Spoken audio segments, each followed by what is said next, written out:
What's going on, guys? It's LQG, and today I'm back with another video. So today we have for you guys NBA Legends pick the best 2000s team without a title. Let me know down in the comments below which team you think was the best that didn't win a ring in the 2000s. I'm really interested to see who you guys have to say, so I'll be going through and reading all the comments.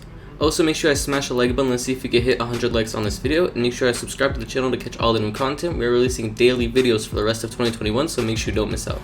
With that being said, let's get into NBA Legends pick the best team without a ring in the 2000s. I think, again, it goes, sometimes we focus more on the talent than the team. And a lot of the best teams weren't the most talented. And I would say the Pacers, the Bucks, Reggie Miller's a Hall of Fame player, but he played with not only great players, but guys who appreciated their role. They ain't just understand, they appreciated their role. We had wars with the Pacers. I mean, first of all, Reggie, who I don't think gets enough credit, Reggie is one of the smartest, antagonizing basketball players that ever played. Like, he knew what buttons to push. Or when to push you down. And when to push you down. That's another good one. I like that one. But you got to get that team. And again, you don't often talk about them because they didn't have those superstars. Because even Reggie. Man, they have a guy who's a referee now. Hayward. Yeah, Hayward working. Come on, man. Wait. You know they work superstars. Hayward was what team y'all talking about. Hayward was really trying to be honest. No, Hayward's a good guy. But you know what it was? They have superstars. And you know what would have been tough? The guy's a referee now. See where y'all would have. That's never good. In the regular season, never good. C-Webb's team would have killed him. Probably would have killed him but then what happens when you get in the postseason? You got to play 7 times. Yeah, but you got a lot of ifs. We didn't play them. We wouldn't have played them. They wasn't a team you ever thought was going to win the championship 1 year in 2000. No, that's the question. I just want to keep it. Oh, you're talking about 2000. I'm going back to 90s. Like, for me in 2000, I'm with you. I didn't think the 2000 teams weren't as good. So you thought in the 90s when Jordan was there? No. This guy's team, man, and I hate to be the bearer of a cloud, but if there wasn't a dishonest referee, there might be a different champion, man.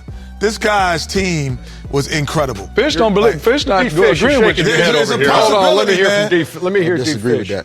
Huh? I agree with that. The fact that they may have been the best team to not win a ring in the 2000s, but I don't agree with one game changing the series. But that one game, they were up. They were up in the series. And going home to the best home court advantage. But we could talk about all that up all day because the fact is I didn't win, so we could be like, oh, it's the best team, and so yeah, I'm in the barbershop Hall of Fame. Hey, we almost would have did. But when we're talking about Indiana, and Reggie is definitely one of my favorite players, they weren't even close. Let's just be honest.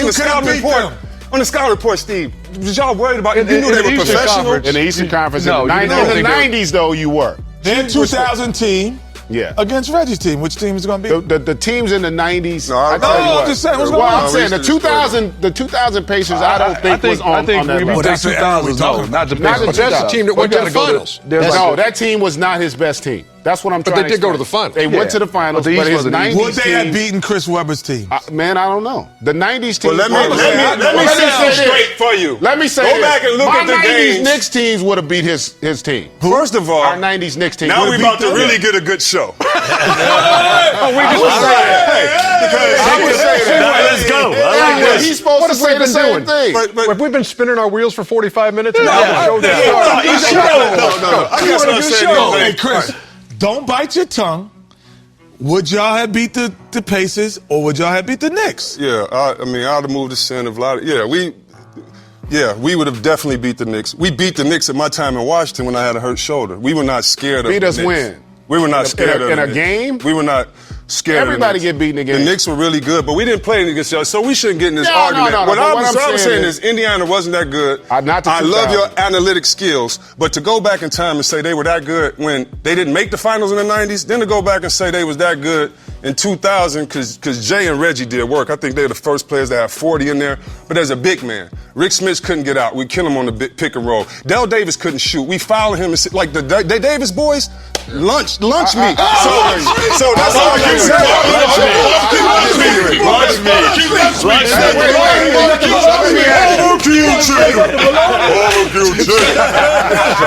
Lunch me. We knew if you took away Reggie, at the end of the day, they couldn't go nowhere else. And I think that was the 90s. You face guard Reggie. If you face guard Reggie, go under the screen on Mark Jackson. We would say that about Jordan. If we take away Jordan, no, you can. No, it's different. What happened when y'all took away Jordan? Oh, they still won a championship. We had a lot of success against Jordan. I mean, if you go look at statistics, he'd have a lot of 10 for 35 games against us, bro. But they won. They win. They won some. What happened was he won 6. I'm trying to make a point. He said they beat them. them. They also beat y'all in the playoffs. Am I okay? Our first year. But he's not claiming claiming to be the best team in the 2000s. No. He's claiming to be the best. I give them 2000. You ain't even listening to me. I said the 90s. The 2000 team. Yeah, but he said I got to talk about the 90s. So I went back to the 90s. Don't blame me for your lack of an argument. The conversation in the 2000s is between Chris's teams and the Suns teams. The 2000s Pacers were more like the tail end of the great teams of the 90s. Yeah, I agree. They made it to the finals against the Lakers in 2000. Got lost. No, actually, that was the best series that we actually played against an Eastern Conference team. So you played against both teams. C-Webb's team or the Pacers team, which was more difficult for y'all to play? Oh, C-Webb's team. Yeah, the Kings. That's I've been saying the Kings teams of the 2000s were probably the best team to not win it. So the conversation is between the Suns 2000s that didn't win and Chris's team. And so, 2000s same that question didn't that Kenny just posed to you about those two teams. I mean, we had more difficulty with Chris's teams than the Suns teams, but the Suns teams own the Lakers teams that I wouldn't own. Y'all team was good because y'all executed. You, everyone else. Y'all did your job. But the reason why I do think that we are the best team, not because of me, not because of Peja, Bibby, anything, but because they had 2 Hall of Famers and 1 Hall of Famer on the bench. They were unique in how they played. It made them very hard to guard. Like some of those unique teams, like you can play the cookie cutter teams. They all do the same thing, just have better players. They played a lot like the Warriors play. Yeah, these guys were unique. And I tell you what, they were hard to play against. I was managing in Minnesota. And you look at them and say, boy, we got to match up with these guys and how they play. It was like you'd play 4 or 5 games, then you'd play them, and you go, man, that's a whole different game. I thought they had the most entertaining brand of basketball. I loved watching their team play. I always rooted for them because I just loved how the ball moved and everything. And Chris hit it on the head, though, about that. At the end of the day, too, that's another situation where I think you're a Hall of Famer, but they had the 2 best players on the floor. Yeah. You know, like that makes a. Well, and their others were focused. And to go with that, but then because when you got those 2 best players, they had enough grimy players. They had enough grimy players to me. Hey, sometimes you got to get down nasty and dirty and be all grimy, and you just got to do it, and you got to enjoy it. And I've often said certain players can kind of get to that level, and other players are like, hey, that's just too much for me, man. Yeah, that's what it comes down to. Different about our league now, to me, is that, in my opinion, and I know Shaq says it to others all the time when he's around.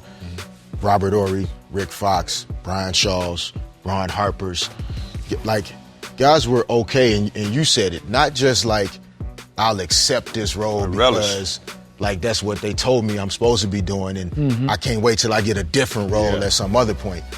Like we literally embraced the fact that these 2 dudes was probably the baddest 2 dudes on the court. And it was our job to do everything else necessary. We feared y'all just as much as those. No, but what made it easy for me, Vernon, Mario, Sam Cassell, I never, and this is God's honest truth, I've never heard Hakeem say, my team. My guys. Or my guys. Never.